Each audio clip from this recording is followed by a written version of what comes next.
Hi, I'm Dr. Jackie Kickish, and welcome to my channel where you can find everything postpartum related. So today I want to talk to you about three main factors that is incredibly important in moms who have a diastasis recti or a pelvic floor dysfunction. These three things are really the core foundations that we must check for. A lot of moms, are very, scared and kind of hesitant to exercise if they find out that they do have an abdominal separation, because obviously we don't want to make it worse, which certain exercise certainly can make them worse. And then of course we also don't want to end up with an umbilical hernia. So please stay tuned if you want to find out what these three main factors, these are non-negotiables that you must focus on when healing your core and pelvic floor.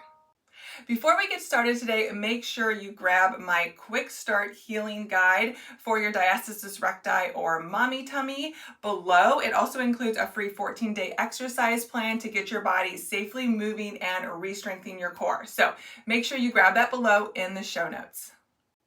All right, so let's dive into these three main factors that we must check before we get started with any core or pelvic floor rehab program. If it is a, true educated person's program that you are doing, it will have these factors built into it as well. I know mine does. So let's go ahead and get started. So number one, I know this sounds really boring and, something that a lot of people don't want to focus on, but it is actually our breathing. So the first thing we need to make sure that we have is what we call 360-degree breathing, also known as diaphragmatic breathing. So our diaphragm, which is our breathing muscle that sits right underneath the bottom of our rib cage here, sits here. Our pelvic floor muscles are down here. They actually work together with our core as we breathe, right? Something we do all day, every day that we don't even think about. So to check if you have 360-degree breathing, you're going to take your hands like this. Your thumbs are going to be in the back. All right, this part is around the side and the fingers are in the front. The first four digits are in the front here, all right? So what we're gonna do, I'm gonna come and sit this way. We're gonna put our hands like this.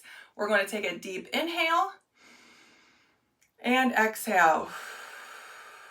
Now we're gonna do that again. As you inhale, I want you to feel if your rib cage is expanding all the way around.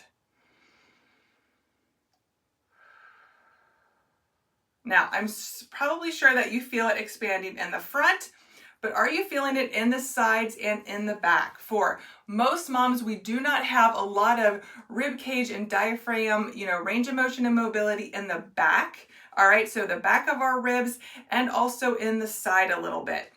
All right, so that does create a problem. That is really the first thing that we have to work on whenever we're healing our core and pelvic floor. So I want you to go ahead, feel for that. I do have, if you go back to my earlier videos, I do go over this more in depth, the 360-degree breathing. So please make sure you go back and watch. I believe it's actually the first video, because this is so incredibly essential that we work on our breath work first.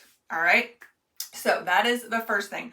Number two is pressure management. So in other words, how our core is handling our pressure, the amount of pressure that we are putting through it when we are exercising, when we are lifting, anything that we do, with our body throughout the day is managing the pressure that we are creating. So someone that has a diastasis, that has pelvic floor dysfunction, anyone that maybe has, a weak abdominal muscle, weak core muscles after having a baby, we might have what we call doming, okay, abdominal doming or coning. I do not have that. However, I just kind of want to show you. So when I'm doing a certain core exercise or core move, you want to make sure that your abdominals are coming in and up, right? Our core is coming in. It's not pushing outward. And so you might see a little doming effect kind of right through the midsection here when you are doing certain core exercises.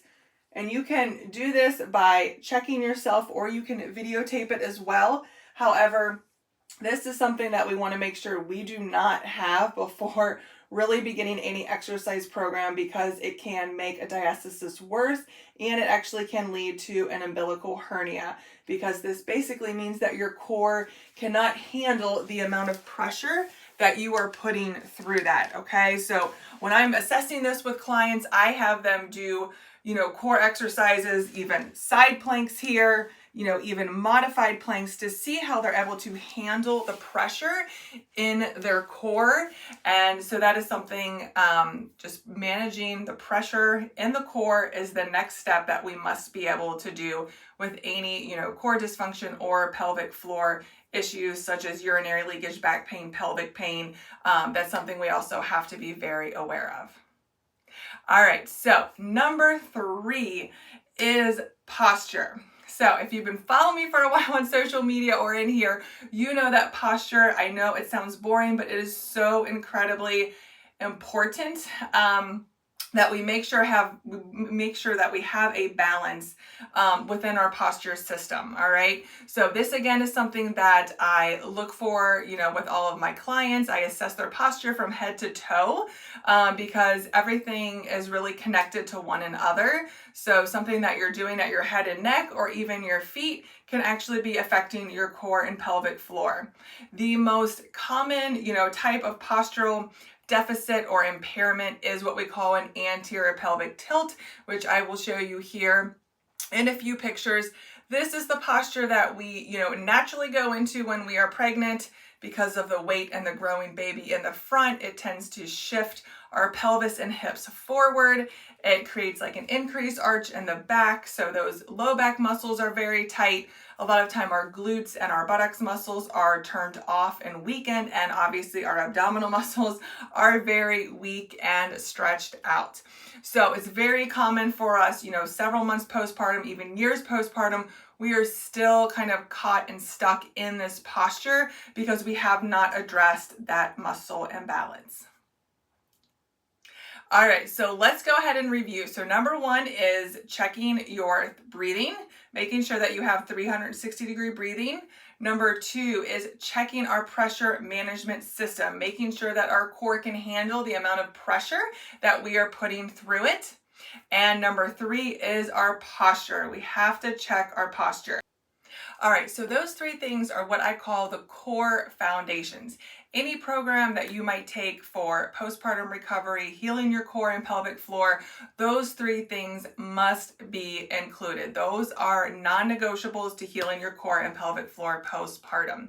If you are looking for help and guidance in restoring your core and pelvic floor, you can send me a message or comment below and I will get in touch with you.